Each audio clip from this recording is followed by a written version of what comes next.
Welcome everybody. This is the 10th KeraClub. It's great to be here and I hope you find this session informative and valuable. I'd like to begin by recognising and paying respects to the elders and communities past, present and emerging of the lands that the University of Sydney campuses stand on. For thousands of years they have shared and exchanged knowledges across innumerable generations for the benefit of all. Now, during this webinar, there'll be opportunity for question and answer at the end. If you have any questions, please use the Q&A function in the Zoom.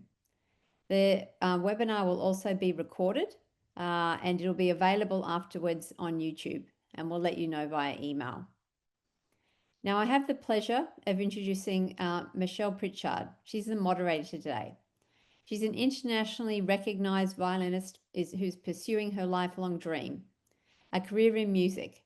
She's currently based in the Netherlands, where it might be snowing, and she has just released her debut album through Zephyr Records with the apt name Vision.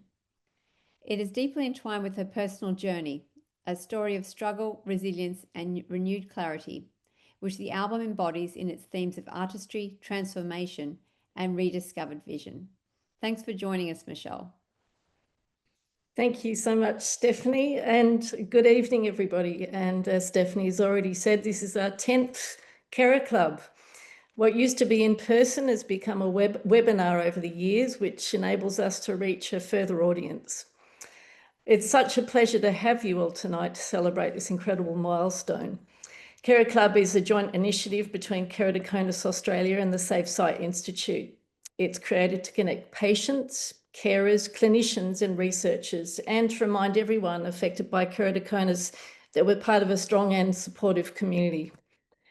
As someone who lives with keratoconus, I know how valuable it is to have a space like this. We can learn from the experts that are very generously sharing their time today. We can share our own experiences. We have patients who also speak. And we all then know that we're not alone on this journey. We're honoured to be joined tonight by Professor Stephanie Watson OAM, Dr. Himal Kandel, Martin Robinson, Larry Kornhauser OAM, Ruby Chan, Tiffney Nesakumar, Ethan Wilkinson, Clare Smith and Amanda Craze, as well as all of you tonight who make this KeraClub such a meaningful community. So thank you for being here and helping us mark this 10th KeraClub, a celebration of connection, resilience and shared hope for everyone living with keratoconus. What we are going to have tonight is some polls that will come on your screen, and Himal will kindly launch a poll. Could you please answer that? And whilst we are doing that, I'm also going to introduce our next speaker, who is Himal Kandel himself. Dr. Himal Kandel has been the Kornhauser Research Fellow at the Save Sight Keratoconus Registry since January 2019, after completing his PhD at Flinders University, Adelaide. Dr. Kandel has published over 110 research papers in reputed journals and has a special interest in patient-reported outcomes research. His research seeks to answer real-world questions in keratoconus management using the world's first Save Sight Keratoconus Registry. Dr. Kandel is passionate about mentoring and guiding the next generation of researchers in this important field. Welcome, Himal, and thank you. Thank you, Michelle, for the kind introduction. The Save Sight Keratoconus Registry is a large international database of patients with keratoconus, both untreated and those managed with various interventions. It includes data on clinical outcomes as well as patient-reported outcomes. Currently, data are contributed by over 130 clinicians in 8 countries from over 9,500 eyes in keratoconus. The registry has become a powerful clinical tool, helping clinicians to monitor keratoconus progression and to evaluate outcomes of different treatments. It's also been a rich resource helping us better understand keratoconus and its impact on patients. The slide shows the 10 papers our team published in 2024 and 2025. These cover a wide range of topics from trends in keratoconus management to comparisons of different corneal cross-linking protocols. and quality of life research, which remains at the heart of what we do. We have also conducted studies to identify predictors of progression, and more recently have explored innovative areas such as artificial intelligence in keratoconus research. In general, our research approach is systematic. We first review existing evidence through systematic reviews, identify gaps in the knowledge, and then conduct primary studies using data from the Save Sight Keratoconus Registry to address those gaps. And today, I'm going to highlight the findings from 3 of the 10 listed studies here. In the first study, we investigated whether intra-eye differences could predict keratoconus progression in untreated patients. We analyzed data from about 2,200 patients. Of these, 333 patients showed keratoconus progression. We found that younger age and greater intra-eye asymmetry in Kmax were significant predictors of progression. Based on this, we recommended that patients with higher asymmetry be monitored more closely in both eyes, as they may be at greater risk of worsening disease.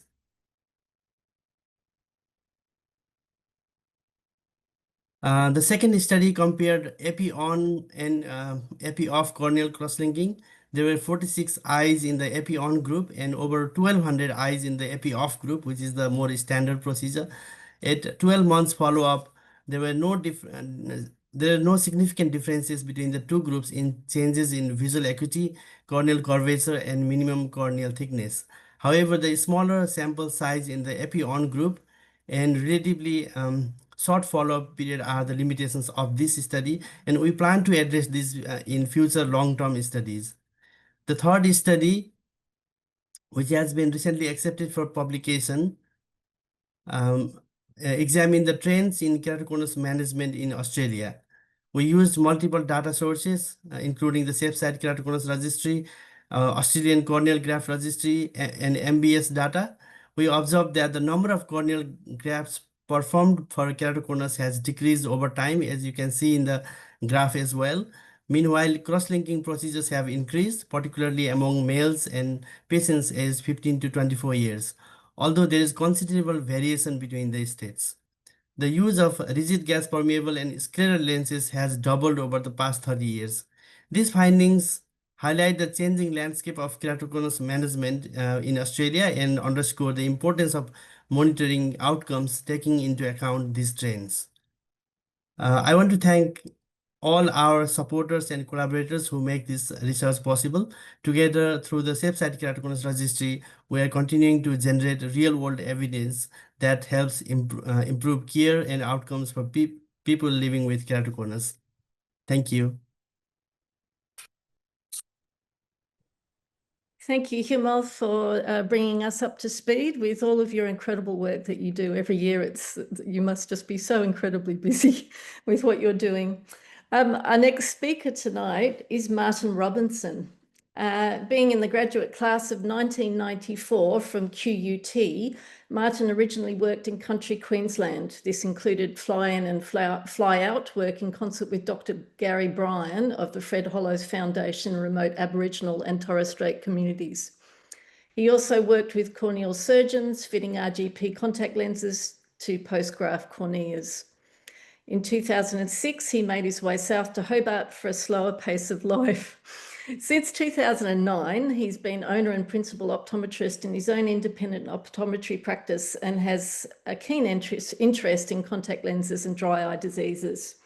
He's worked closely with ophthalmologists and oncologists helping diagnose and treat their dry eye patients. Martin writes a regular column for the Cornea and Contact Lens Society of Australia, CCLSA, has spoken at state, national and international conferences and has published DED CPD pieces for optometrists and ophthalmologists. Since 2017, he's been Tasmanian State President of the CCLSA, and in 2022, he was elected as National President of the CCLSA. Thanks, Martin. Thank you so much for that. So let's see if we'll share this screen, make sure it's working. Perfect. Okay. From beginning. There we go. Perfect. So thank you for that kind introduction. My passion about being an optometrist is to help anybody get their maximum vision potential, and there's no group which this is more important in than sufferers of keratoconus, because it's one of the most tricky things to try and manage and maximize vision. So often people, when they get diagnosed and they're young and they're early, they're asking me what sort of things, what are our options? And the answers are everything is an option.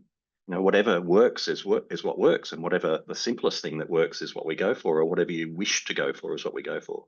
So anything from spectacles to soft contact lenses to specialty soft contact lenses or soft toric lenses, they're all, you know, really, really good options.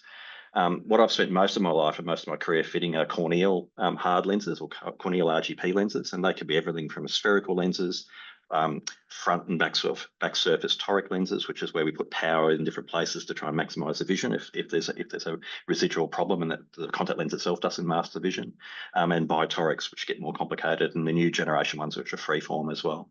And then there's piggyback combinations where we're using soft disposable contact lenses and RGPs as well. And then there's larger scale corneal lenses, which I use a little bit, and then the scleral that I use a little bit, and hybrid that I use occasionally. So my mantra with all my patients and when I teach other optometrists is healthy lids lead to happy contact lenses.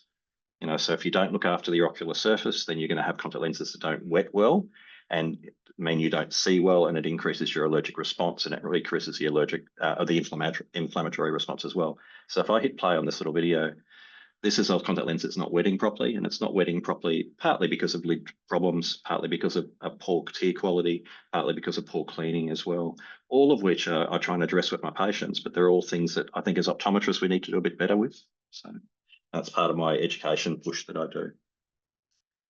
So these two photos are really evidence of what happens when I get sent patients to me for contact lens reviews or refits.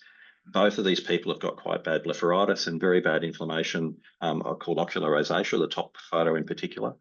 And they've both been recently fitted with new contact lenses, and they were sent to me to have a troubleshoot it, but their lids looked terrible. So that's the first thing that I do, is assess the outside of the eye and make sure things are okay before I start playing with contact lenses. So what sort of things have we got available for that? There's lots of things for home care. There's things like tea tree foams, which are things like Blefadex, which are available in pharmacy, and there's Oost, which is often available in optometry places. There's Ocusoft Platinum foam for things that aren't Demodex related, which Demodex are mites that live in the eyelids, and they're major allergy pushers and things. There's also Zocular products, which are ochre-based products, and there's also hypochlorous acid type products, which control bacteria.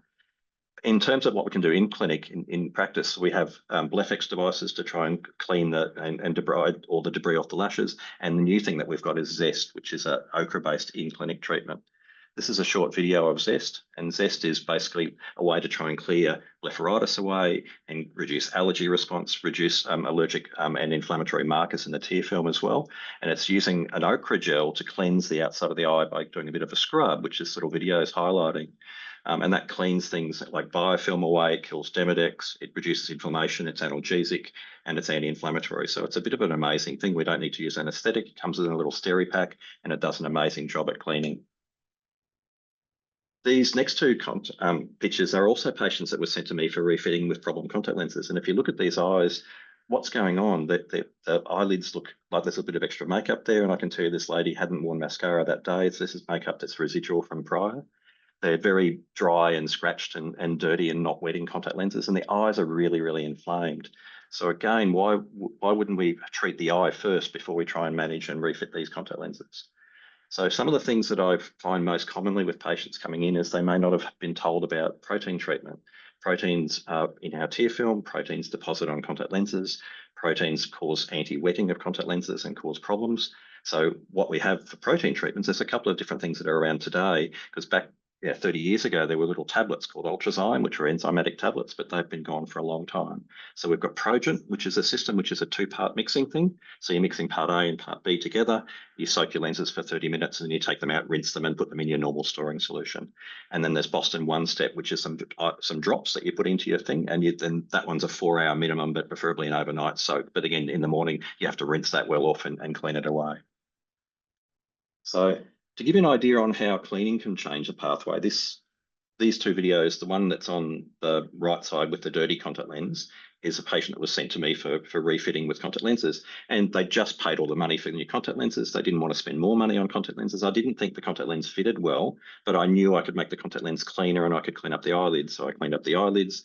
I gave them a new cleaning routine for their contact lenses, and that gave them another 18 months of wear out of that lens before I refitted them, which was the refit was the one that was on the other side.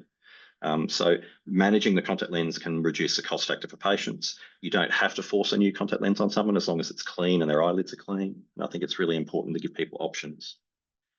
So this is another patient that we've got going, and this is sort of the tail end of my talk, is just talking about this particular patient. There's lots of new technology out there to scan eyes, and one of the things that I've invested in is a Pentacam Wave, which is a device that most ophthalmologists have got to manage keratoconus, but we can use it to try and manage the cornea and the sclera to give us more options with fitting contact lenses. Is this going to make me fit more scleral lenses? And the answer is no, but it's going to make me fit more complicated corneas and with corneal lenses, and I'm already doing that currently, and that's what I'm trying to do for this chap. So this chap has been sent to me, and he's not able to wear spectacles that get him up to the legal to drive limit. There's no soft contact lenses that have got his prescription. His astigmatism powers are something about minus 950 from memory. We've looked at lots of traditional corneal RGP lenses, and we've explored lots of those, and none of them looked like they were going to fit well. None of them looked like they're going to give me the vision that I'm chasing, so they were just complicated. And then we've had a look at some freeform corneal RGPs. We're using the Pentacam scans and using some technology to create new generation lenses, and they look like they're going to work, and that's what we've ordered. We've also looked at scleral lenses as well, and freeform scleral lenses, but again, price is a bit of an issue. He's not at work at the moment. He's off work because he's had cross-linking done 6 months ago. He can't see well enough to do anything, so everything's a bit tight for him. So we go through all these options with the patient, we come up with an action plan, and then what we try and do with people that are in need is we try and work out a pricing structure. So this is an electronic lens designer, which we try and use, which can create a virtual contact lens that will fit onto a virtual three-dimensional plot or a scan of the eye as well. And with this, you can manage everything from the density of the contact lens to the to how thick it is, how balanced it is, and how stable it is, whether it's rotationally spinning or whether it's not going to move at all. And you can make sure the edge profile is soft and not going to cause any trauma on the eye as well. And you can change the diameter and the curves. And if that's not right, then you can modify it. And once you've had this lens designed and put on eye and you do a prescription, then you can do an over refraction and order a second contact lens, which is normally we sort of have two contact lenses to make these things work. This little video at the end shows how we can check various quadrants of the eye and various sections of the eye and see what they look like. So if I play this, it's just jumping around from vertical to nasal to temporal to superior, and we can check every meridian, and we can check that contact lens in each of those meridians, which means we've got a fair bit of ability to try and make a contact lens work on a very unusual cornea, which this young gentleman has got.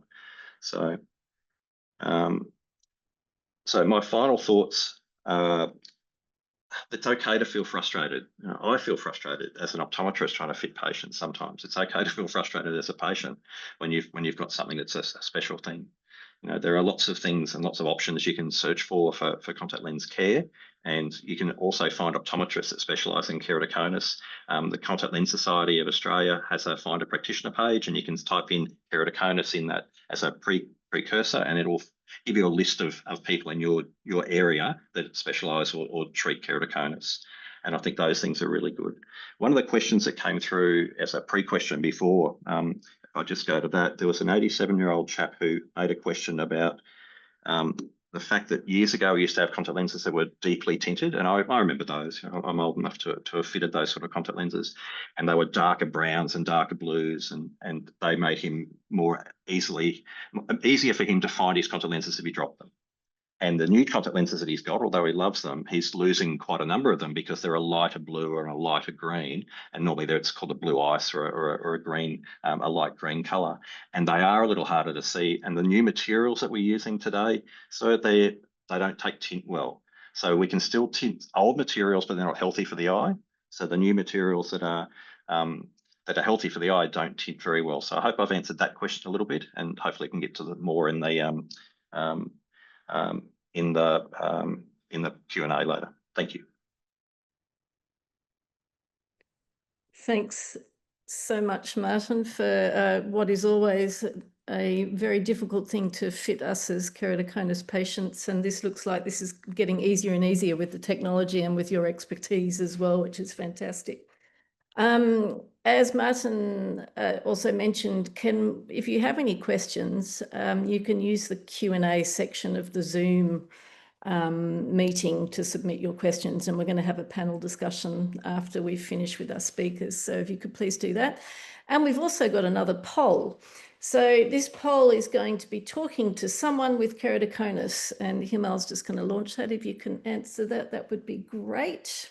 And in the meantime, I'm going to introduce our next important speaker, Larry Kornhauser. Larry was diagnosed with keratoconus at the age of at age 12, and received a corneal transplant at 18.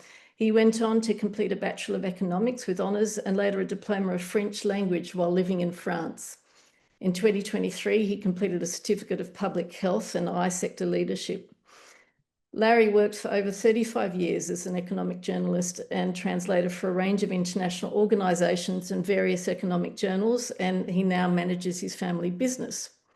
Larry has travelled extensively, played many sports, loves music, Indian food and echidnas, and raises 3 children. In 1999, Larry helped create Keratoconus Australia and became its inaugural president, a position he still holds today. He's an incredible man. He spoke about his experiences with keratoconus and passion for peer support in the recent Talking Eyes podcast, which can be found on YouTube and other platforms. Highly recommended. Thanks, Larry. Thank you, Michelle. That's very kind. Well, good evening, everybody. This year marks the 25th anniversary of Keratoconus Australia and also of my tenure as president. It's been a great honour to lead our modest support group over such a long period. And tonight, I'd like to just highlight some of our achievements over the past quarter of a century. The association was founded in 2000 to change the way patients understood and managed their disease and also their relationships with their eye carers. Coincidentally, we arrived at the dawn of a new age in keratoconus that has utterly changed the course of the disease and its outcomes, despite the fact that its origins remain largely a mystery. From the outset, we recognised the importance of these seismic shifts, and we refused to sit on the sidelines as passive observers. Instead, we made sure that patients had an independent voice in those changes and became active partners in the new research and treatment landscape. We began by making support for patients our primary concern. Although initially sceptical about the need for a patient group, I soon discovered that peer support is life-changing for both the receiver and the giver. Helping others who share your own struggle is deeply rewarding. It created the passion within me that explains why I've stayed on for so long. It taught me so much about others and their experiences, and unearthed many of the fears about my own sight that I'd suppressed for so long. We've supported thousands of people and their families over the past 25 years. I think we've made a difference to their lives. We've talked for hours with them, exchanged countless emails. We've swapped war stories and laughed with them, and many times we've cried with them too. We talk mainly to people in trouble with their vision, people looking for advice, people looking for more competent eye carers, looking for empathy, somebody who simply understands what they're seeing or not. These are the canaries in the coal mine. They're the ones who highlight what's wrong with our keratoconus healthcare systems. Sometimes their experience can skew our opinions, but we'd be failing our mission statement to dismiss them. We're not just here for the happy majority, but also for the ignored minority. Providing support created our superpower, a database that includes a treasure trove of information about the eye health of our members, all kept securely under privacy laws and away from third parties, of course. But with information of over 3,000 members today, that database gives us credibility, gives us a seat at the table when we seek to advocate on behalf of patients for more accessible and affordable treatments. When we speak, at least people listen, even if they don't always do what we'd like. The database has also been critical in involving us in the design of research to meet patient needs. It enabled us to recruit patient volunteers for most of the major Australian research projects into keratoconus since 2000, research that has transformed our world. For example, we helped fund and recruit volunteers for the world's first randomised clinical study of corneal cross-linking, conducted in Melbourne in 2006 by the Centre for Eye Research Australia. That study proved up the safety and efficacy of cross-linking, the only treatment ever shown to slow or halt disease progression. Its results launched the biggest advance in the history of keratoconus.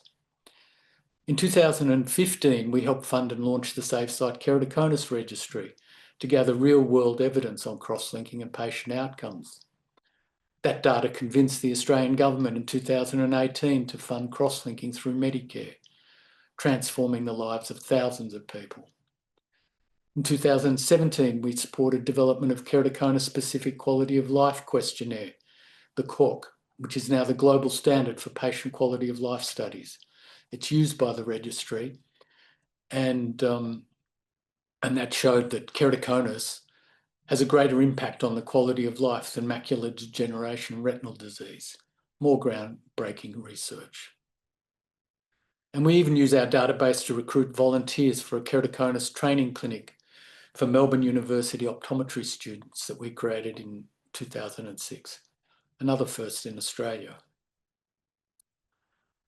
I may be president, but I've tried to let our members lead us. They're the ones who direct our advocacy efforts. Some examples. Members like Kevin from Darwin, who alerted us more than 20 years ago how the cost of contact lenses, which are almost entirely self-funded by patients in Australia, was proving a serious barrier to restoring sight. His story sparked our long campaign around affordability of treatments and especially contact lenses. Sadly, we've gone backwards on this critical issue as the price of specialty contact lenses has more than tripled in the past decade. And then there was Debbie, a police officer from Adelaide, who vented to us about her optometrist, who'd never told her about the suspected link between eye rubbing and keratoconus. She taught us the importance of informing people of the dangers ourselves. Ever since, we've distributed flyers on eye rubbing to members. We need to. 2/3 of our new members in the past decade say they have vigorously rubbed their eyes, so more needs to be done. Then there was Angelo from Melbourne, who alerted us back in 2005 to the serious mental health issues arising in young people. For years, he and I debated keratoconus and its impact on patients after his corneal transplant at 19.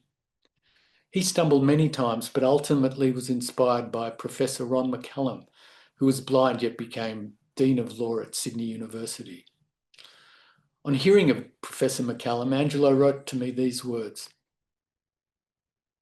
"A person who achieves despite the odds can be the most powerful inspiration to go out and take on the world, irrespective of perceived limitations. In that way, we ask, if she can do it, why can't I?" Of course, there are many reasons why a person may not be able to do it. Angelo knows well. He went on to become a university law lecturer and has written on discrimination, social origin, class, and disability. And based on the experience of Angelo, Jeff from Canberra, and so many others, we petitioned Vision 2020 Australia to create a mental health resource for people with vision impairment, something that didn't exist. Today, we chair that working party, which was formed in 2022. With knowledge comes power. We improve patient knowledge through our free new member kits, which include material on keratoconus, the dangers of our eye rubbing, and our new patient's guide to cross-linking. We built a website to meet the urgent need for readily accessible, reliable information. We included a helpline so patients could easily ask their questions via email or phone. We collaborated with keratoconus specialists to answer these questions. We set up social media accounts. And we were 20 years ahead of the COVID switch online and didn't miss a beat when the virus closed so many other institutions and not-for-profits. Members have also created a Facebook page where Australians could go for local based support. And all of these initiatives, along with the international support forums, have helped create a sense of community for patients. But we wanted more, a dialogue with eye carers and researchers too. This started with our public information seminars, first the Demystifying Keratoconus meetings and later KeraClub. And thanks to these seminars, for the first time ever, patients were able to connect and interact with keratoconus experts outside of their consulting rooms. I think that's been transformative for both patients and eye carers. And some of the biggest names in keratoconus have presented at these meetings. Obviously, Professor Watson and Dr. Kandel, who created the Save Sight Registry, but also Professor Grant Snibson and Dr. Christine Wittig, who ran the SERA study of cross-linking in 2006. Professor Doug Costa, who founded the Corneal Graft Registry in the late 1980s, another global first. He certainly opened my eyes to the wonders of evidence-based medicine. Dr. Elsie Chan, who rocked the world with her group's finding in 2019 that keratoconus prevalence in Australia could be as high as 1 in 84, affecting over 300,000 Australians, a finding that overturned all conventional wisdom that keratoconus was a rare disease. Then there was Dr. Mark Roth, an Australian expert in eye allergies and dry eye, leading optometrists such as Martin Robinson tonight, Professor Richard Voilet, Richard Lindsay, Jim Kokonakis, Margaret Lamb, all providing their wisdom for successful contact lens wear. And then, of course, there was the brilliant John Mountford, who gave the most enthralling presentation on contact lenses I've ever heard. John designed the RGPs and scleral lenses many of us wear today. These and many others would be keynote speakers at any international conference, yet they offered their time and wisdom and insights to patients in Australia for the first time ever. And shock horror, then engaged in a dialogue with patients during lively Q&A sessions. All of this has been recorded and made available to people around Australia, initially in DVD form, and now we can go around the world via live stream and YouTube. We've done all of this on an annual budget of about $10,000 to $15,000 a year, funded entirely by private donors, an extraordinary achievement that reflects the incredible efforts of all our many volunteers. But today we're at the crossroads. Since COVID, funding and volunteer streams have dried up. We will need to secure funding now from government and corporate partnerships to sustain a new staff-operated model, and we're working on it. So yes, keratoconus can rob us of sight, but not our potential. Today, we've more treatments than ever to restore functional vision. Cross-linking, scleral and other specialty lenses, better surgery, all offer new options and hope. Our challenge has been always to help people access these options at an affordable price. And many clinicians and researchers still call us keratoconics, making us sound like aliens, but we're not. We're people with keratoconus. We shouldn't be defined by our eye disease. We can do anything once our vision has been corrected. It's their mission to make that happen, and the best of them do that. We love our eye carers for making that effort because we can be really hard work sometimes. But our mission remains to support patients through that transformation back to sight and to inspire by our actions so that people with keratoconus always think to themselves, well, if they can do it, so can I. Thank you.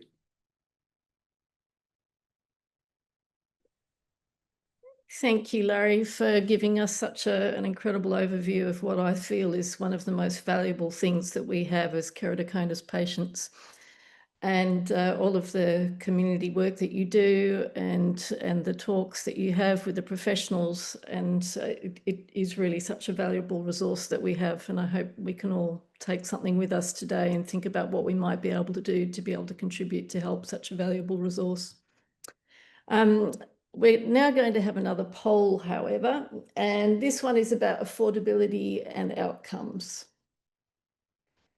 And whilst you fill that in, thank you very much, everybody. I'm going to introduce our next speaker. Ruby Chan is a final year medical student at the University of Wollongong with a strong interest in ophthalmology, particularly cornea and glaucoma. She's keen to build on her experience as both an active researcher and a developing clinician, having undertaken clinical and research training across Sydney, Hong Kong, and Singapore.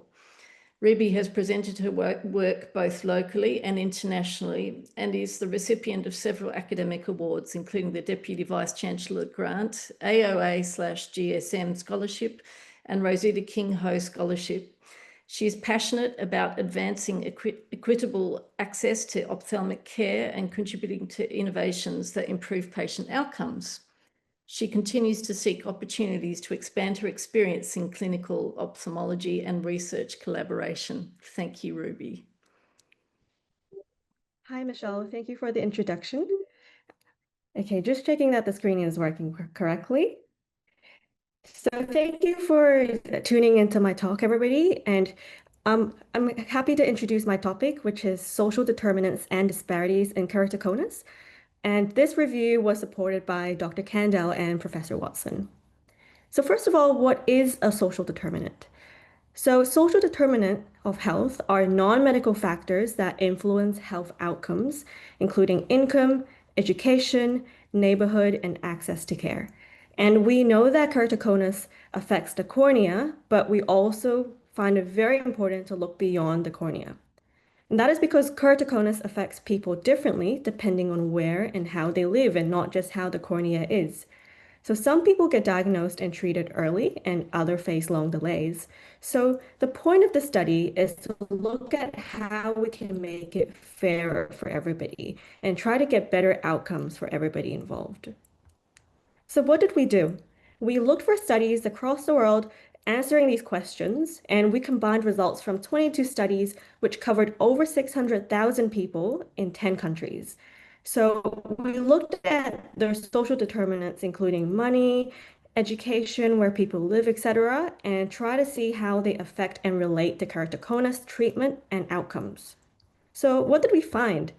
We found that people from minority backgrounds are often diagnosed later and with more severe disease.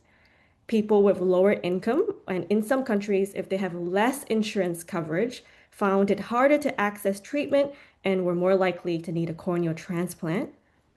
And we also found that people who are slightly less health literate or have language barriers with their healthcare providers had more missed follow-ups.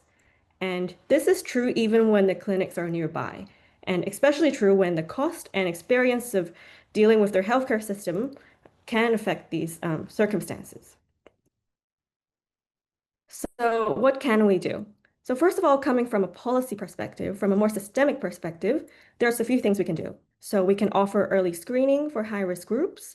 We can try to cover the cost of lenses or travel when possible for these patients. We can try to provide flexible hours in clinic. So for example, some people work shift work or work multiple jobs. So flexible hours will help in that circumstance. Or interpreters if people speak a different language to the mainstream language in that society, and provide clear patient education so that everybody's on the same page. And we should definitely aim for equal outcomes and not just equal access. And that is especially true because each patient may be starting at a different point in the same system. So the more important thing is, if you are experiencing keratoconus, what does this mean for you and what can you do?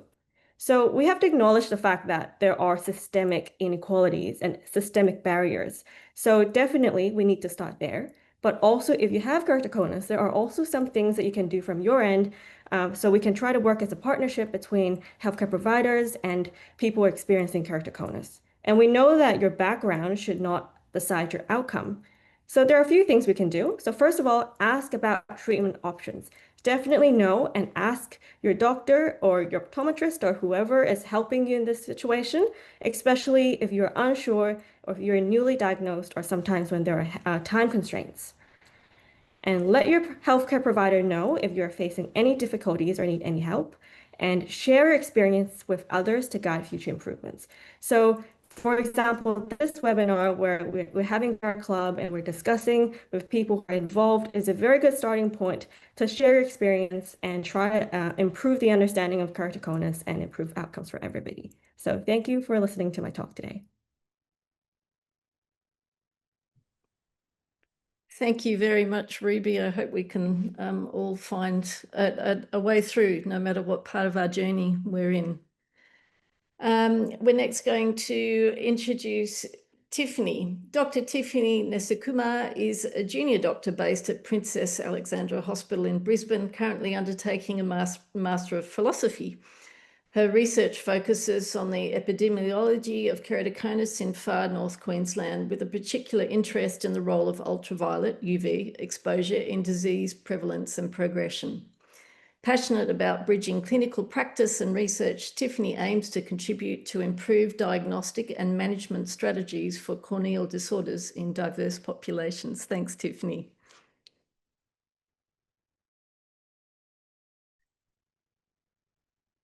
Thanks, Michelle, and hi, everyone. Thanks for being here. So I'm going to talk about a quick overview of a recent review I did with Dr. Kandel and Professor Watson, exploring how sunlight exposure may influence keratoconus and what that can mean for prevention and care. We know that rubbing your eyes, allergies, and genetic disorders can increase your risk of keratoconus. But recently, we are also looking at whether the environment, like how much sunlight you're exposed to, might play a role too. We have found that the reported prevalence of keratoconus seems to be higher in hot, sunny regions like the Middle East, India, and parts of Africa. Furthermore, animal studies show that UV radiation can damage the cornea, and it hasn't been shown to directly cause keratoconus, though, in these models. Since there's no existing reviews that has explored this link, we aim to fill that gap. Understanding this connection could improve sun protection advice and potentially open doors to treatment strategies. We undertook a comprehensive review to research studies we could find up to June 2025. Initially, we identified 7,700 papers in total, and through a systematic approach, we narrowed it down to 20 studies that look closely at UV exposure and keratoconus. What did we find? 8 of the studies looked at patient-reported sunlight exposure and whether that was linked to keratoconus. The results were mixed. 7 studies found no connection at all, even in sunny places like Iraq, Iran, Trinidad, and Australia. One cohort of Cameroonian school children with a robust sample size identified a 3-fold increased risk with more than 8 hours weekly sunlight. We appreciate that different studies measured sunlight exposure in different ways. Some asked about hours per day, others asked about time spent outdoors, which doesn't always mean direct sun exposure. Many studies didn't consider skin tone or eye colour, which can affect how UV light gets filtered in the eye. And furthermore, we had one study in the UK which found that people of South Asian background were much more likely to have keratoconus than their Caucasian counterparts, even though they lived in the same place, and this pattern was similar in the New Zealand Maori populations. This suggests that genetics and ethnicity might be just as important as sunlight exposure. We pulled 3 studies that looked at whether wearing sunglasses made a difference. The results show no strong link. People who have sunglasses weren't significantly less likely to have keratoconus. Other habits like wearing hats or staying in the shade also didn't show a clear protective effect. But again, these studies didn't always account for occupations or how much time people actually spent in the sun.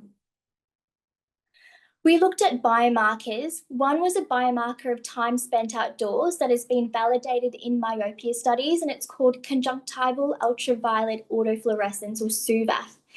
Interestingly, people with higher SUVAF levels were actually less likely to have keratoconus. This might mean that some UV exposure helps strengthen the cornea naturally, kind of like how UV light is used in corneal cross-linking treatments. We also looked at serum vitamin D levels, which your body makes when your skin is exposed to sunlight.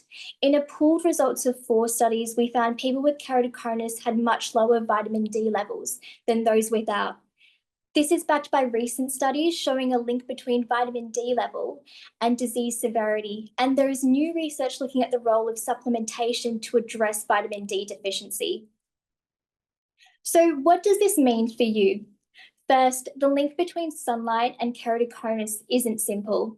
It's not just about how sunny your environment is, it's also about your genetics, your habits, and your overall health. Most studies didn't measure UV exposure in the same way, and many didn't account for things like ethnicity or occupation. That makes it hard to draw firm conclusions.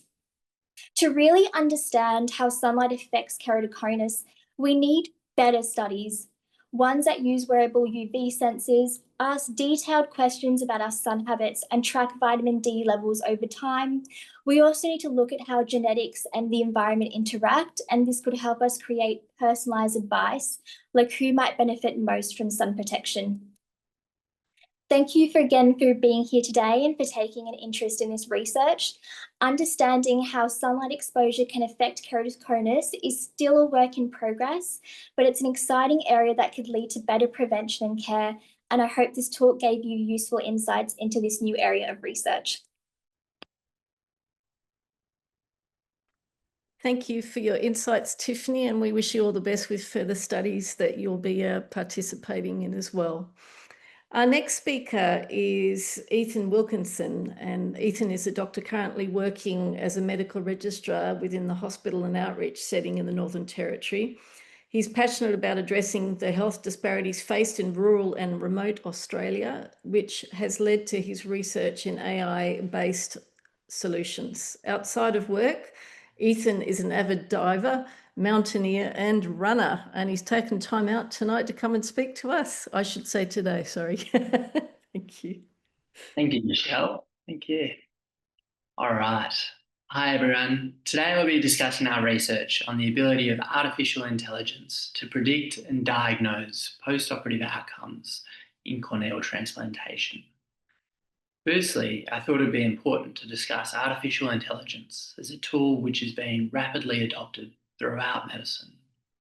In ophthalmology, it has become increasingly used for purposes such as in automated detection of diabetic eye disease in screening programs in rural and remote communities, though its role in corneal transplantation is less clear. There are many forms of artificial intelligence, as you can see in this diagram, which can be broadly divided into machine learning, which in our study performs most of the risk factor-based analysis, or deep learning, which in our study is involved in image interpretation. Our research sought to identify the ability of all forms of artificial intelligence in predicting and diagnosing outcomes post-corneal transplant. We applied a search strategy to 4 databases with results exported to a review software called Confidence. 2 independent reviewers, including myself, applied the specified inclusion and exclusion criteria found on the left. This provided a total of 17 papers for data extraction as seen in the diagram on the right.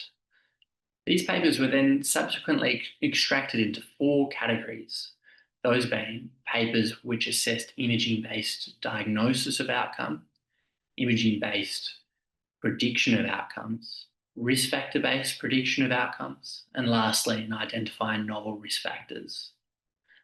Of these 4 subcategories of paper, the most studied was the imaging-based diagnosis of outcomes. 6 papers reported the performance of 14 AI algorithms, which can be seen here on the x-axis, in diagnosing complications of corneal grafting.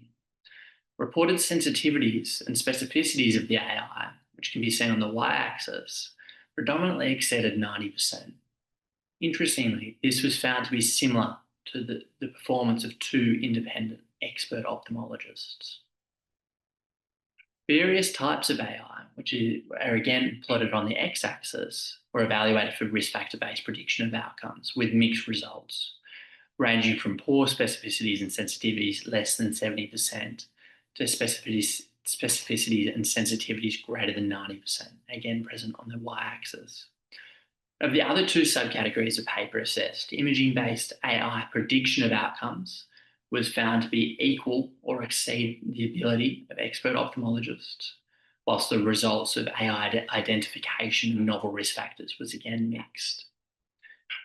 The implications for this research are vast, ranging from improving rural and remote service provision with teleophthalmology, progression towards personalised transplant medicine, and in improving clinical efficiency to maximise time spent with patients. Additionally, AI-based automation promises to enhance clinical efficiency within the clinic and optimise corneal transplant bank resource management. Limitations of our paper include heterogeneity in reported outcomes and algorithms used, and poor generalisability of many of the papers included. For these potential implications to be realised, further targeted multi-centre research with assessment of real-world outcomes is required. I would just like to finish by thanking all the attendees and my supervisors, Professor Watson and Dr. Kandel, for your time and the opportunity to present today. Thank you. Thank you very much for your talk, Ethan, and spending the time to deliver that to us tonight. It's my great pleasure to actually welcome another keratoconus patient to speak to us tonight. Clare Smith was diagnosed with keratoconus at age 16 and has since navigated a journey filled with both challenges and growth. Over the years, she's undergone corneal cross-linking in both eyes, transitioned from glasses to scleral lenses, experienced high drops in each eye, and most recently has had a corneal transplant. That was in July. Through every stage, though, she's learned to adapt and stay resilient. And now she's sharing her story to support and connect with others on a similar path. Thank you so much, Clare, for sharing your story tonight. Thank you. Oops, sorry, just making sure I'm not muted. Thank you so much for having me here. I'd like to just start by saying how privileged I feel to be here, sharing my story and journey with you all. My aim tonight is to just share some of the challenges I've faced, but also some of the strategies and changes that I've made to help me live a mostly normal life. So I grew up in Orange, New South Wales, which nowadays is quite a thriving hub, but it didn't have the same accessibility back then that it has now. I was diagnosed, as Michelle said, when I was 16 years old, and after it came about because I'd started complaining to my parents of frequent headaches and bad visions. My local optometrist was a very good family friend of ours, and he was absolutely devastated to tell us what he suspected was going on. He referred me to a local ophthalmologist to confirm the diagnosis, and then he sent me to an ophthalmologist in Sydney who had more experience with keratoconus. So upon reflection, I believe my keratoconus has come from two main sources. The first is that I was a chronic eye rubber, lots of allergens out in Orange. And secondly, across the years, we believe that it is a bit of a genetic condition in my family, as my nana and many of my cousins have all been diagnosed with keratoconus. So a bit about my journey. I had my first cross-linking on my left eye just before my year 12 exams. And with the changes to my vision and difficulty seeing even with glasses, my high school was very supportive in making changes to the way that things were taught to me and how I participated in the HSC exams, etc. They became aware of things like the glare and the impact of glare on me and the whiteboards, and they noted down what colours were more difficult for me to see so that they were able to change that and make it easier for me. They also made contact with the Board of Studies to get exams in a much larger print, but we didn't realise until I walked into the exams that it meant that my exams were now on a massive A3 piece of paper and were not very subtle in terms of me trying to fly under the radar and not have, too many people know about my difficulties and struggles. In my adult life, I still deal with frequent changes to my vision. We did another cross-linking on my right eye in about 2011. But unfortunately for me, the cross-linking did not seem to slow the progression of the condition. And I guess I graduated from glasses to scleral lenses in about 2014. I guess important context for this next part is I moved to Sydney and was working in childcare. It's relevant, I promise. So I can genuinely say I didn't realise how bad my eyesight was until I got my first pair of sclerals. I had two big moments of realization. And the first was I was in Orange visiting my parents at their property, and we were looking up at the stars, not through binoculars or telescopes. It was just my sclerals in, and I had a massive breakdown. Started crying because I couldn't believe that that was how stars had actually looked. My family all kind of looked at me like I was crazy, mainly because I'm not a very emotional person, but also it then dawned on all of us that it's because I'd never actually seen with such clarity before. The second realization is kind of a little bit funny. I was at work with the babies in the room, and I was changing the nappies, and I set up the nappies, and I realized that there's all these lumps and bumps all over a nappy that I'd never seen before.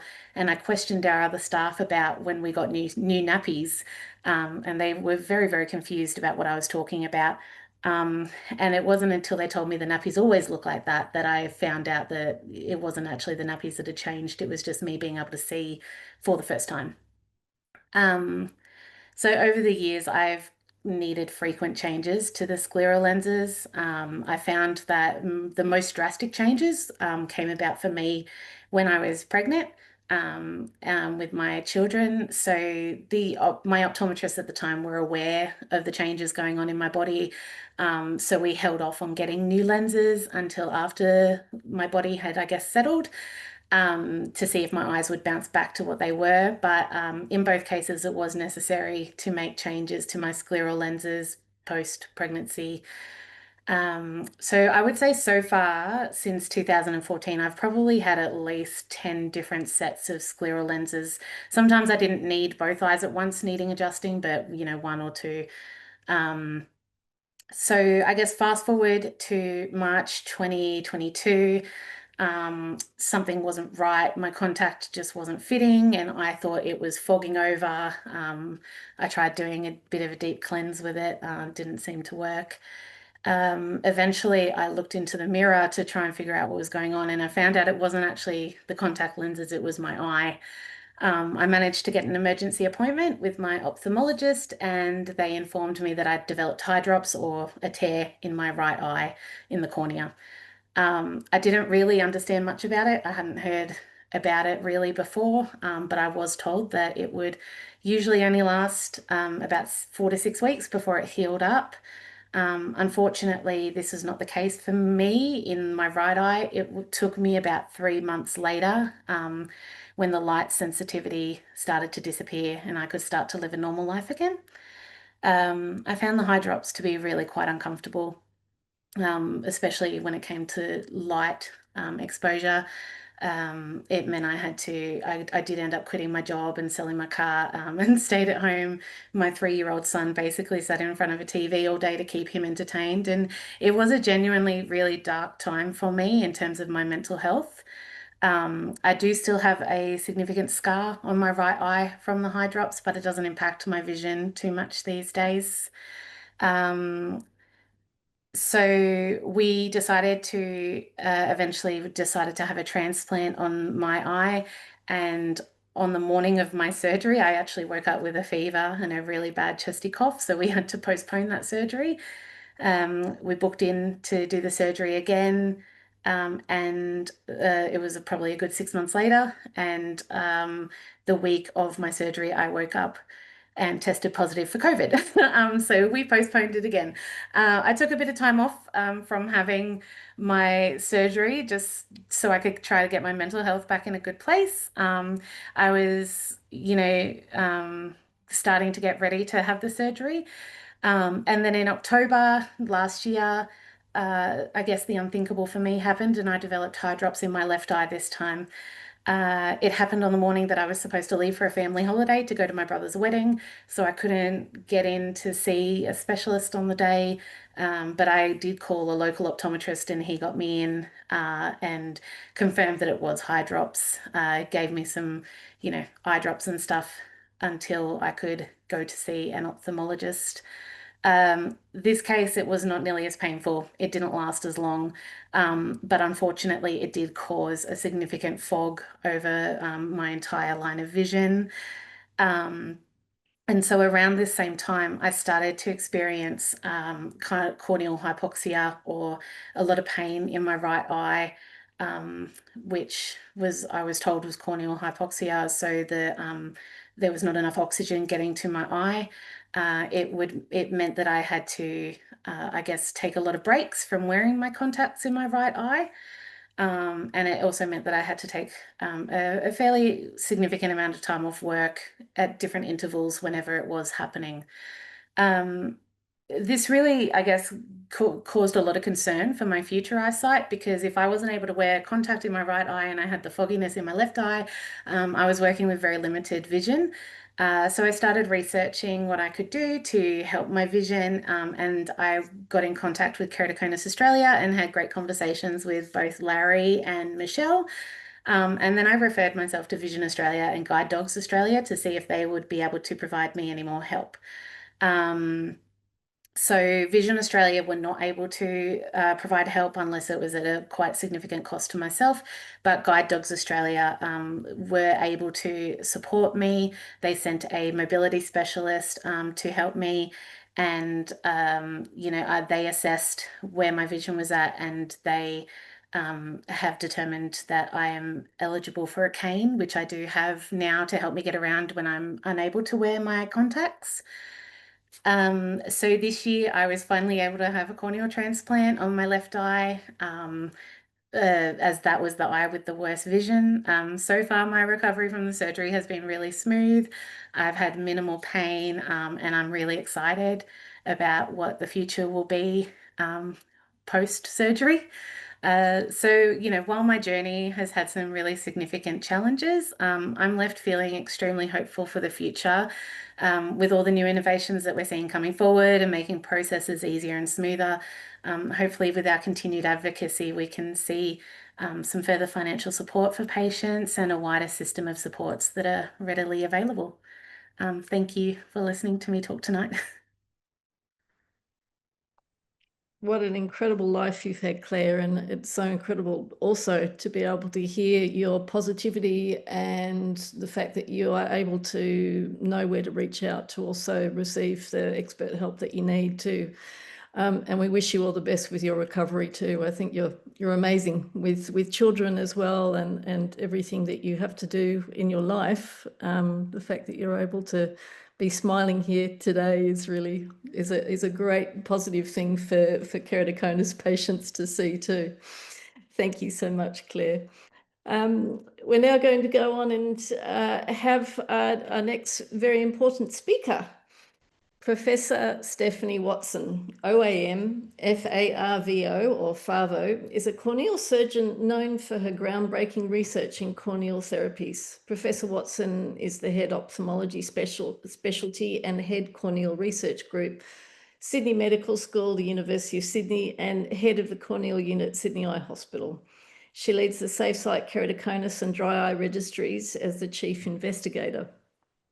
As Chair Australian Vision Research, Vice Chair New South Wales RANZCO, and Secretary to the Asia Pacific Ophthalmic Trauma Society, Professor Watson contributes to policy and advocacy and has been involved with KeraClub since its inception, and she's a dynamite, and we get to hear her again this year. Thank you so much, Stephanie.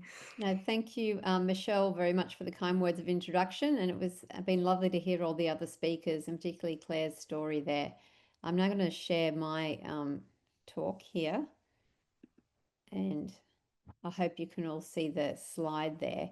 I'm just going to give a little bit of an update about some new things in keratoconus and then present our keratoconus brochure for cross-linking. So it's important when you're reading about new treatments or new approaches to managing keratoconus to consider what evidence there is behind them, because that's how we make decisions in medicine. There's this pyramid of evidence where the very top is the sort of the best way to know that a treatment is safe and effective. And then down below, we have the sort of the beginning studies that help us build on this evidence and help us find the best treatments.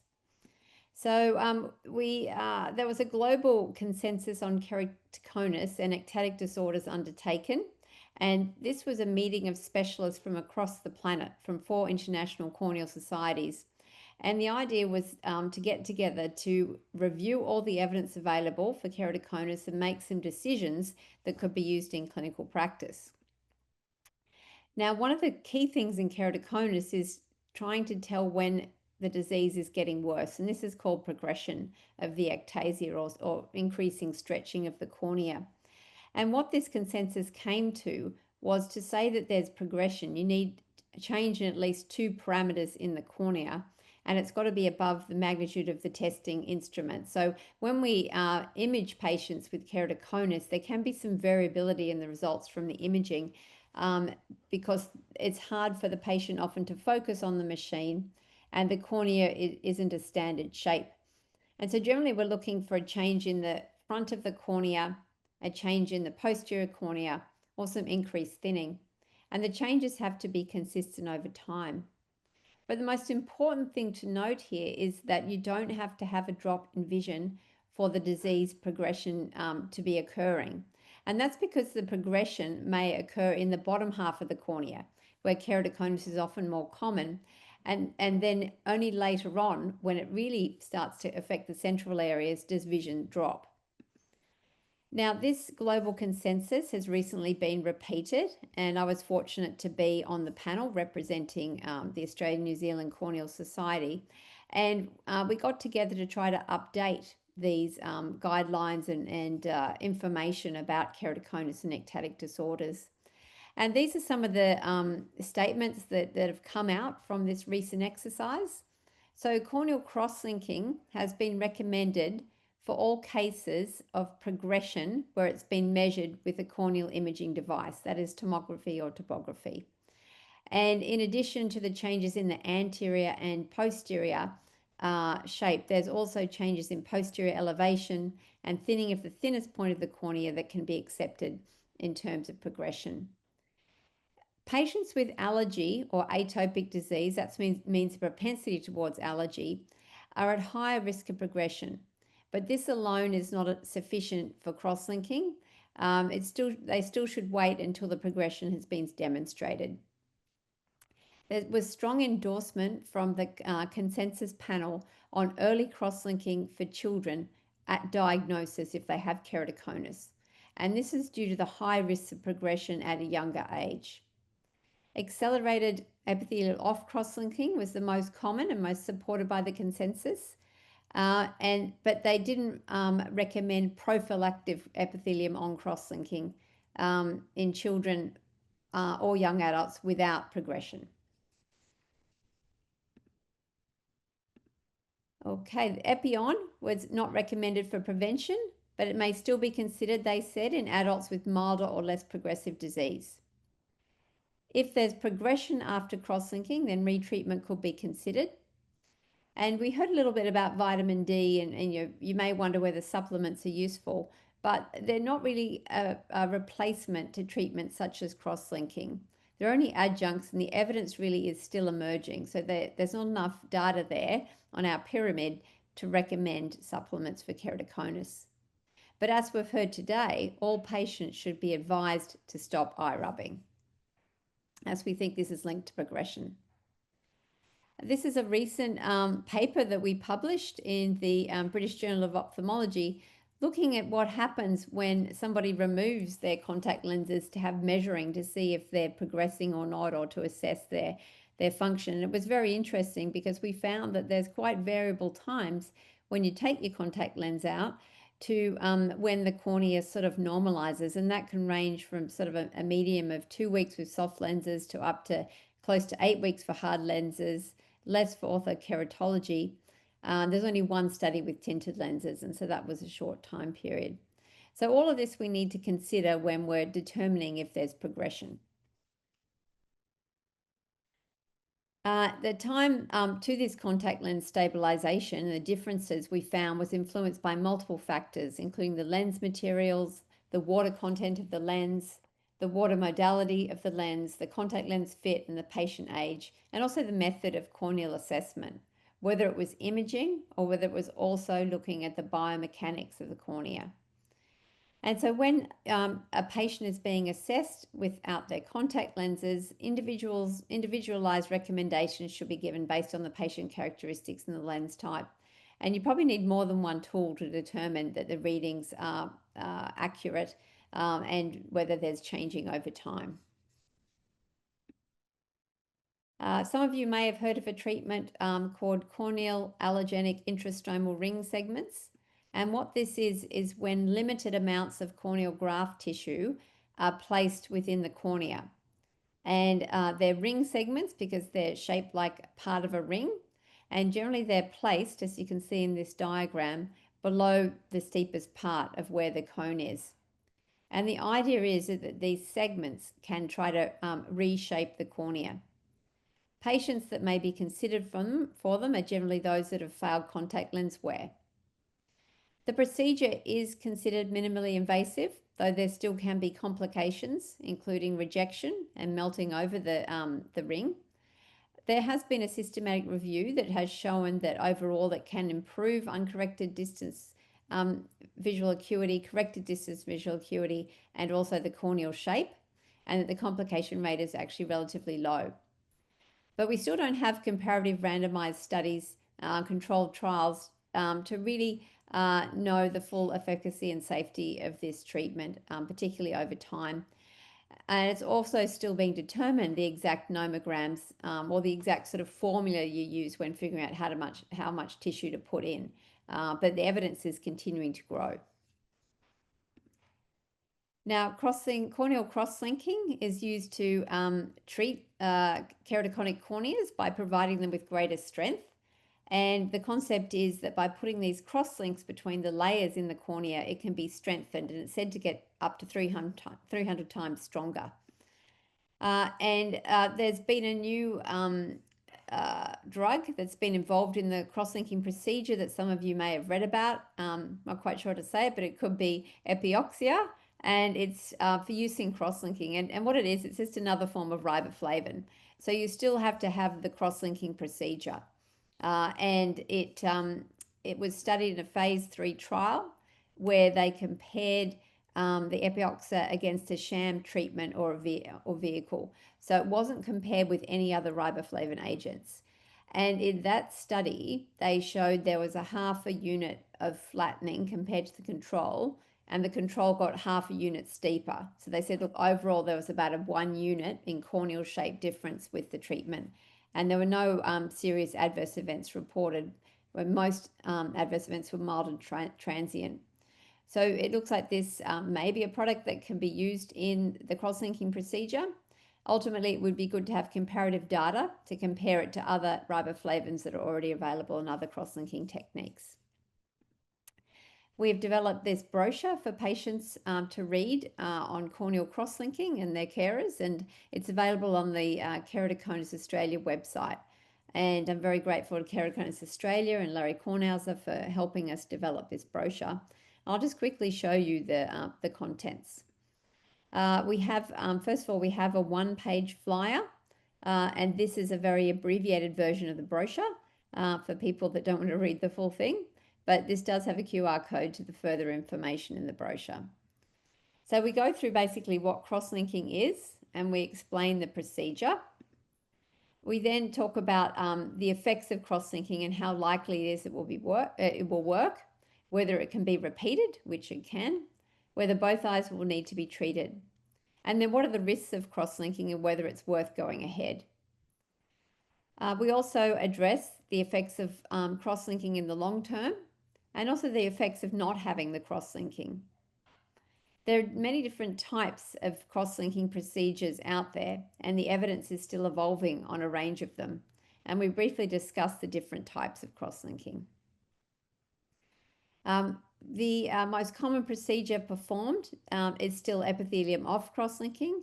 So we provide some additional information on what will happen during this procedure on the day, and then what will happen after the cross-linking procedure. And then if there's any warning signs, when you should contact your doctor. We also have some what you can do and can't do after the cross-linking procedure, and whether you need to take some time off. So it's very practical information. Cross-linking in children we've highlighted because this is important, as the global consensus has pointed out, that for children, particularly the younger they are, and in the literature, the youngest reported case is something like a 6-year-old, that the younger you are, the longer it is and the higher that you have to progress and the higher the risk of the progression. The final page talks about the Save Sight Keratoconus Registry, which you can ask your clinicians whether they're using, as it helps them to track the outcomes of their cross-linking procedures, but also other procedures such as CARES and laser treatments for keratoconus. Just like to finish by thanking the registries team who really help us keep the registry going. We now have data on over 9,000 eyes, and we're very grateful to their help. Thank you very much. Thank you so much, Stephanie, for bringing us up to speed every year on what is incredible research. And it's also very confidence building, I think, as a patient, to know that there are so many options that are still being looked at and researched thoroughly by so many of you specialists. And thank you for your time again today. So we're now going to go to Amanda Craze. Amanda is a fundraising professional with over 8 years' experience in the healthcare sector and recently joined the University of Sydney, partnering with researchers at the Save Sight Institute and working closely with Professor Stephanie Watson to support and promote keratoconus research initiatives. Thank you, Amanda. Thank you. Can you see my screen? Can you see my slides? Yes, we can. Oh, I can. Great. Thank you. Sorry, I can just see myself. Oops. Sorry. Thank you very much, Michelle. It's a pleasure to join today and share some insights into the role of philanthropy supporting keratoconus research. So in Australia, eye research receives funding through a combination of public and private sources. Public funding comes from government agencies such as the National Health and Medical Research Council and the Medical Research Future Fund. These are government schemes providing grants and fellowships to support researchers. Researchers applying for these schemes currently have about a 6 to 10% success rate where they are competing nationally across all research themes, which is extremely competitive. This can lead to critical research not receiving funding and further reducing the opportunity for treatments or a cure. Private funding comes from individuals, family foundations called PAFs, and community grants. The challenges that our researchers face is that it continues to be difficult to secure prioritised funding for eye research. Yet collectively, eye diseases continue to impact millions of individuals globally with limited therapeutic options or opportunities for a cure. And as Larry mentioned earlier, 1 in 84 people in Australia live with keratoconus, so it is not rare. With limited funding sources available for keratoconus research, and competing with all of the other global health challenges, we have to seek funding from generous individuals and foundations to advance Professor Watson's team's progress to research keratoconus. The cost of research can be a significant challenge, like cutting-edge research such as clinical trials or genetic studies and developing therapies is incredibly expensive, and a lack of awareness and support means less access to therapies. So how philanthropy can help is that donations and advocacy supporting this important research plays a vital role in helping the keratoconus team. Secure funding accelerates progress, patient access to therapies, and provides better quality of life and advances global patient impact. Professor Stephanie Watson and Himal Kandel are the only team leading keratoconus research in Australia. So if we have secure, longer-term funding sources, this helps to ensure that all topics covered by our speakers today can continue to be funded. We can continue to attract and retain top talent.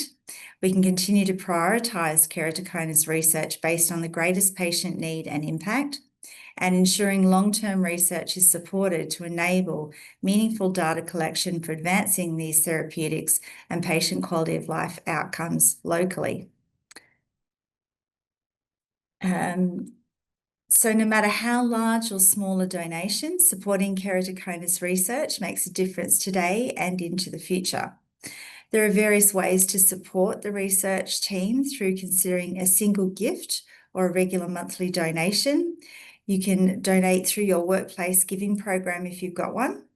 You could consider a gift in your will. It's a meaningful way to contribute to future keratoconus research. Or a larger philanthropic gift can help secure sustainable funding to tackle the challenges spoken about this evening. Every dollar donated to keratoconus research supports advances in diagnosis, treatments, and brings us closer to the cure. If you or someone in your networks would like to learn more about supporting keratoconus research, please do get in touch via my details provided on the screen, and I'll be happy to chat through any questions you may have, or feel free to leave a message in the chat on this webinar. If you would like to donate today, you can see a QR code on the screen, and we would welcome any feedback. Thank you. Thank you, Amanda. We're now going to have our question and answer time, panel discussion, and I would like to welcome Professor Stephanie Watson to moderate this session. Thank you. Thank you very much, Michelle. If all the panel could pop their cameras on and audio, that'd be great. And if anyone listening has some questions, please pop them in the Q&A. The first question we have here is from somebody asking about, when they see new patients with keratoconus or embarking on surgery, feeling super worried and daunted by the journey ahead. What is there anything more we can do to ease the fears of fellow patients? Larry and Claire, do you want to comment there? Or Larry? Yeah, well, that's what we've been trying to do for a very long time. You can start by just calling us if you want, or sending us an email. We'll try and talk you through what the particular problem is. And the best thing we do in the end is referring you on to the best eye carers to get the best treatment. That's really the thing that resolves most people's issues, I think. As I said, we did set up a mental health working party with Vision 2020 Australia, and there we've set up a web page with all sorts of resources for people who are concerned about their vision loss, and we can talk you through that as well and see if there's somebody there that can help you out with that. There's all sorts of those sort of options, but ultimately getting your eyes fixed is going to solve a lot of your problems, and getting the right eye care is the way to go about that. Yeah, thanks, Larry. That's very wise words. And we've had a few questions about contact lens wear. So perhaps Martin, if you'd like to. Yeah, most of the questions I've tried to answer live as we've gone along, but the general thrust of it is the high cost of contact lenses because everything's getting more expensive. The very poor coverage from health insurance to pay for the contact lenses. And they're not wrong. Like, it's true. Everything's getting more expensive. If we talk about equipment costs going up. These new contact lenses are amazing, but they come at a slightly dearer price point, and they always come to the people that need it the most, to the ones that can least afford it. Trying to get funding for care is really, really hard. And I think all of us need to continue to lobby and to speak to politicians and speak to health insurers to make them aware of the plight of people in Australia and see if we can make change from the grassroots. Oh, great. Thank you. I can see Claire there now. Do you have any other tips for people that might be worried about their keratoconus journey? I don't think I have any real tips. I think, like what Larry said, it was really, really helpful for me to be able to speak to people who had been through it, to sort of, I guess, know that I wasn't alone in what I was experiencing. Being able to have a conversation with Larry and with Michelle around, I guess, what the transplant looked like for them really helped put some of that anxiety at bay for me. But I also know that I used to write down questions when I would, if I was up at night thinking of things, and I would use those questions, I guess, to speak to my specialist team and everyone about, what was going on for me, and see if I could get some more in-depth answers from that. Thank you. Now, another thing that I'd like to ask Dr. Kandel about, like in the Save Sight registries, I understand there's patient-reported outcomes being collected. Maybe if you could just explain what that is and the significance. Thank you, Stephanie. So just like other clinical data, visual acuity, corneal shape, and any other clinical data in the Save Sight Keratoconus Registry, we do collect patient-reported outcomes data as well. This is the data that directly comes from the patient. Say we use different validated questionnaires. Like the one Larry mentioned earlier, Keratoconus Outcomes Research Questionnaire.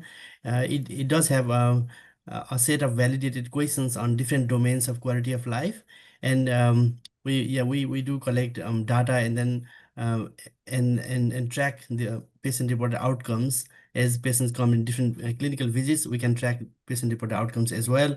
And then we in the registry we have a system where it automatically generates a score. So by looking at different visits data, just at one glimpse, the clinician will know whether patient is doing good in terms of patient-reported outcomes data or not, just like other clinical data, visual acuity, keratometry, and other data. Thank you. And I very much enjoyed hearing all the presentations from Dr. Chan, Dr. Wilkinson, and Dr. Nesakumar. And just wondering, with the social determinants of health and keratoconus, when you were sort of doing that research, did it surprise you in any way? Yeah, so I did find the results quite surprising. So we already know that across a lot of eye diseases, social determinants, actually most diseases, social determinants are intricately linked to outcomes.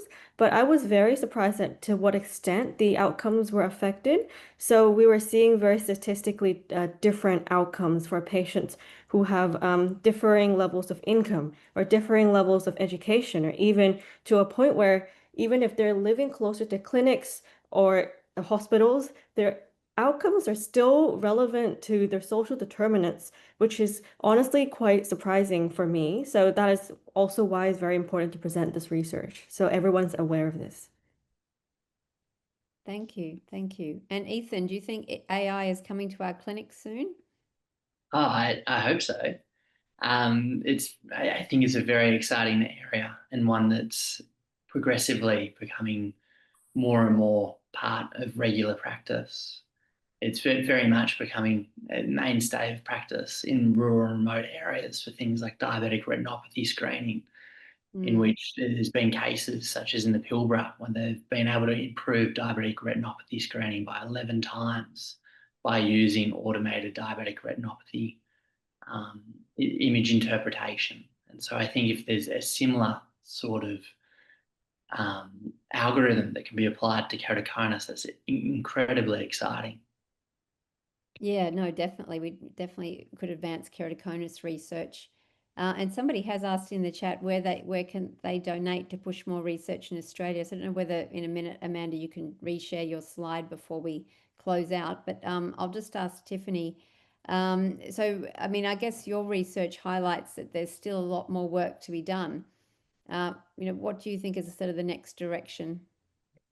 Yeah, it was quite interesting because there was just so many variability between different studies, the measures of UV exposure, the biomarkers used, and I think the next step would be probably validating a patient questionnaire that we could potentially universally use, and also just I guess more focus on this area.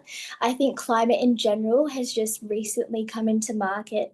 There's new studies about the greenness of cities and if it's associated with keratoconus. So it's a new area of research that I think warrants more focus, really. Excellent. Thank you very much for that. Now, we've just posted in the chat a feedback form. If you could please provide us with feedback. It's all anonymized, and it just helps us to understand if we've delivered what you'd like to hear and plan for next year's session. I don't know whether, Amanda, you want to share that slide again quickly. Yes. And this is See that now? It's coming. There we go. Does that come up? Yeah, that's the QR code, or you can talk to Amanda directly. She's very friendly. I answered that person in the chat with my email address. So yeah. Thank see you, that. Amanda. Welcome. Okay, well, we might pop that slide down and then I'd like to hand it back to Michelle, but thank you everybody for the Q&A. Thank you, Stephanie. That was another fantastic event. And thank you everyone for being a part of the 10th KeraClub. What a milestone that we've reached. It's been inspiring. We've had a lot of knowledge that's been shared with us, stories from patients as well, and a shared commitment to supporting everyone affected by keratoconus. Events like this remind us that the KeraClub is more than just a webinar. It's also a community built on an understanding, hope and connection with a lot of information that we're able to be given. A huge thank you to all of our wonderful speakers, Professor Stephanie Watson OAM, Dr. Himal Kandel, Martin Robinson, Larry Kornhauser OAM, Ruby Chan, Tiffney Nesakumar, Ethan Wilkinson, Clare Smith and Amanda Craze for sharing your time, your expertise, your experience, your stories. And of course, thank you to everybody behind the scenes of Keratoconus Australia and the Save Sight Institute for making this event possible. Himal has been very busy with coordinating the whole event with all of the teams. And most importantly, thank you to all of you, the patients, the carers and the supporters for showing up, for sharing, for being a part of this and continuing to remind each other that we're not alone when we're living with keratoconus. I'm so proud to have shared this with you all, and here's to another year of progress, and I look forward to seeing you in the following year's KeraClub. Thank you, everybody.